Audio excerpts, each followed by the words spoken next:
Good morning. Welcome back to Mental Health Mondays with Kate. Today is part 1 of 4. Though 4, I don't know, that might need to be more.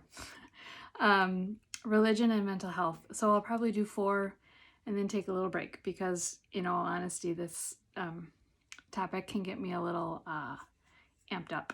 So 4 might be my max at this point in time. For new subscribers to Kaleidoscope, check your inbox because I forwarded you the February new subscriber to my website, is what I meant to say. Check your inbox. I forwarded you the February issue of Kaleidoscope, which has the entire February schedule of Mental Health Mondays for this month. If you don't know what that means, go to www.katejmeyer.com and click subscribe. You'll get my monthly newsletter, and all blogs get emailed to you, so you don't ever have to worry about missing things.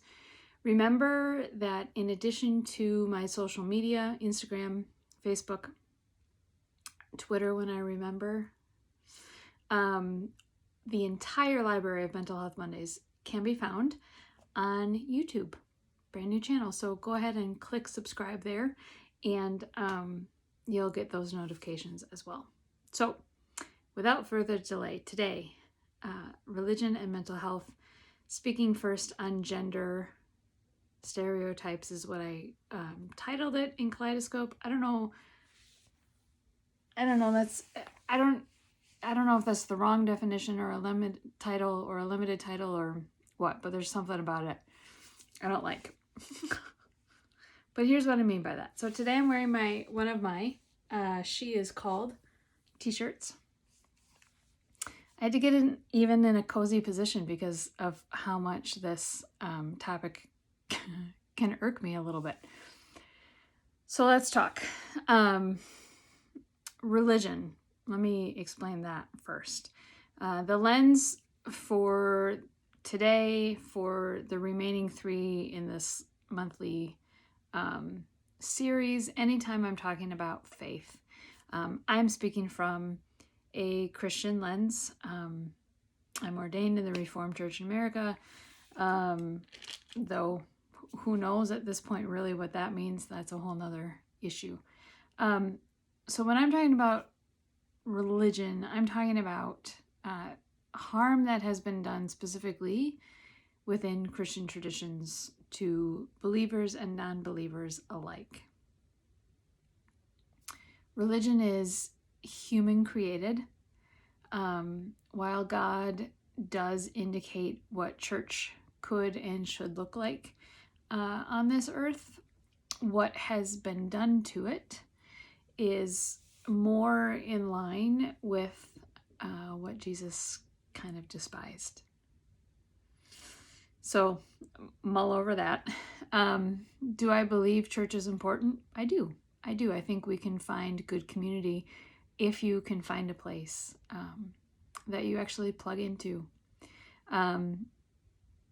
So I could go on and on and on about that. But I'm not going to. I'm going to stick to my intent for today. And the reason I'm wearing the She Is Called shirt. Men and women have been told, preached at, shouted upon the things that they should be. That you are not the right kind of man if you don't fit in these parameters. That you are not the right kind of woman if you don't fit in these parameters. Now, I'm not going to speak a ton to the male parameters. Sorry, but I don't know them as well, right? Other than these few things. To be a follower of God, a believer in God who follows Christ, I'll put it that way, and be male, does not mean that you must be married to be fulfilled. It does not mean that you have to hide from all of your emotions. It does not mean that you are weak if you cry, for instance. It does not mean that to express love to your children to your male children in particular is somehow wrong or weak or inspires weakness in them. It does not mean that you must be the best. Let that sink in for a minute.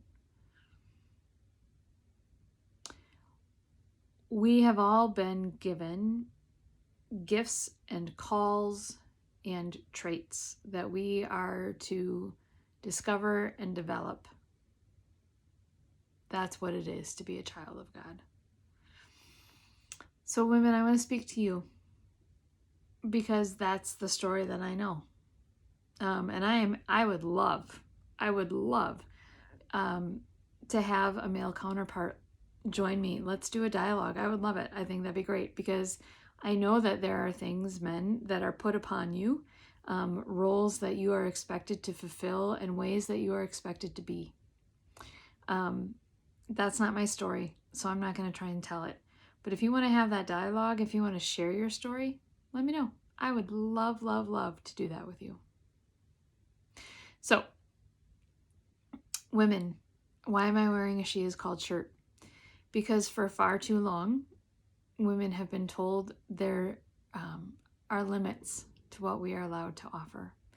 Even today, 2022, I have to wear a She Is Called shirt because there are still a large group within my own denomination, let alone the others, who do not believe that women are called to ordained ministry. There are still girls being raised thinking that in the church, in the religion, and therefore that God has sanctioned the limits to which they can participate in their faith. You can teach Sunday school, but only to children. You can participate in youth group, but you cannot be the primary leader, especially of high school. Sounding familiar? You can participate in things like consistory, maybe. You can, anything music related, unless it's a leadership position, and then nope, can't do that. Women have also been told through the guides of religion that there are hierarchies of women, that you are kind of the best kind of woman if you are married and have children. None of these things is of God. Not one of them.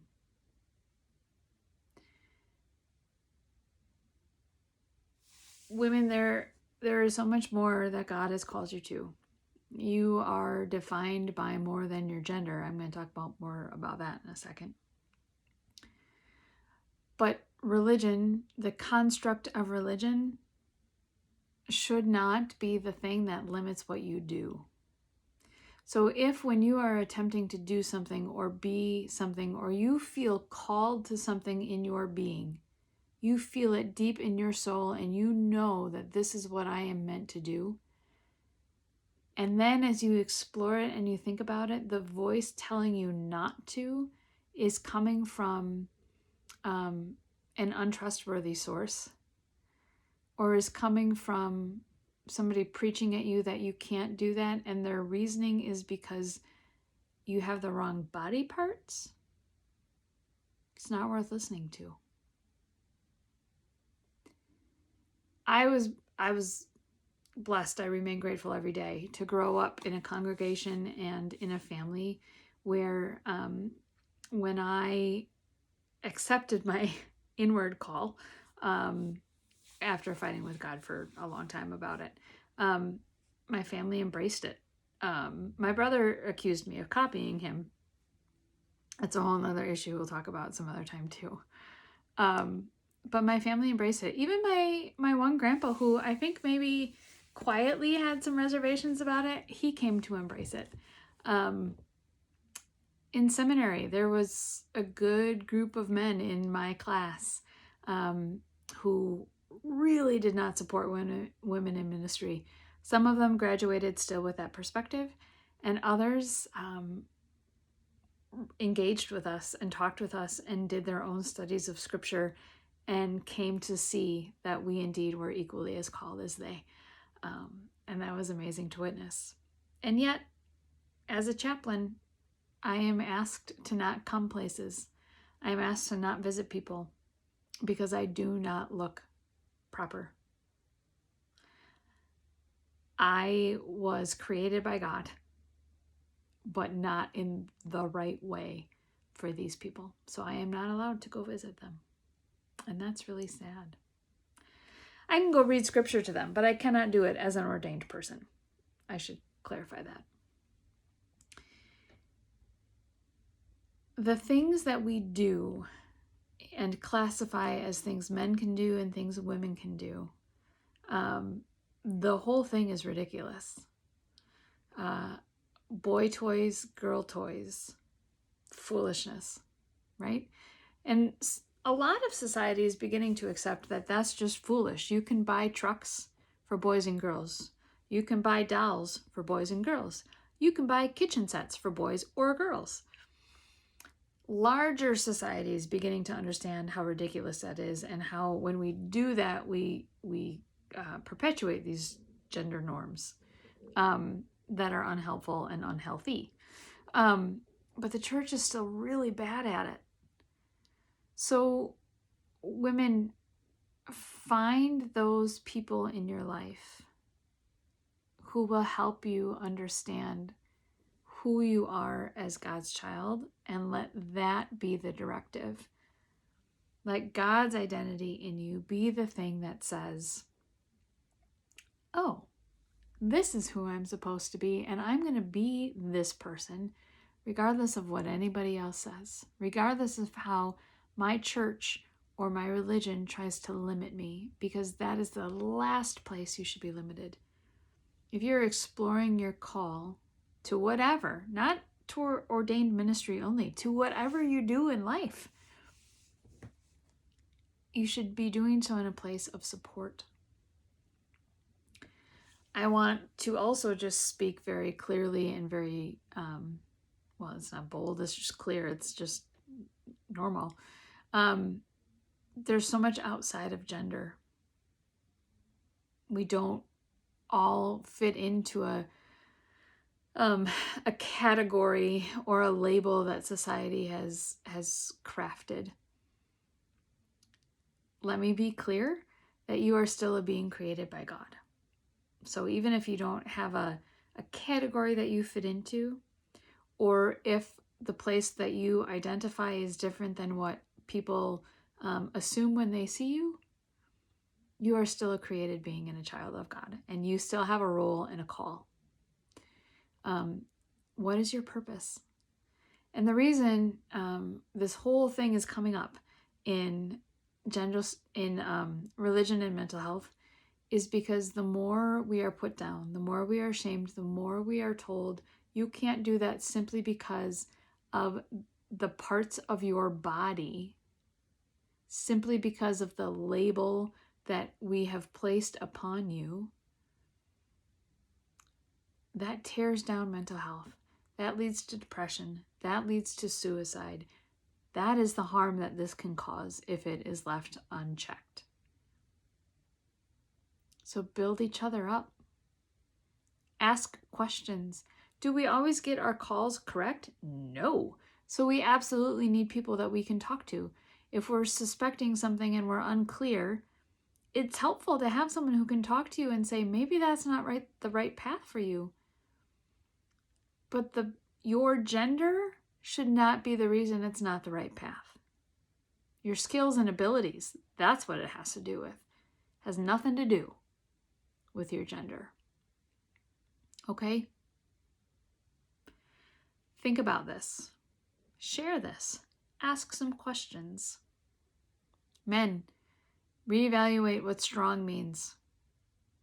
Women, reevaluate what emotional means. Because you know what? Those things have been so mixed up and messed up, nobody even knows. There's so much fluidity. Yeah, there is. The bottom line is how you redeem religion and mental health in this area is to find out who you are, find out whose you are, who you are created to be, and find the people in your life who are willing to help you become that person, and the people in your life who can help you figure out where to stop, what's not right for you when it's based on something of your skills, your abilities, not what you look like. Drop a comment, share the video. Come back next week where we will continue religion and mental health. Be kind to yourself. Be kind to your mind. We'll see you next week.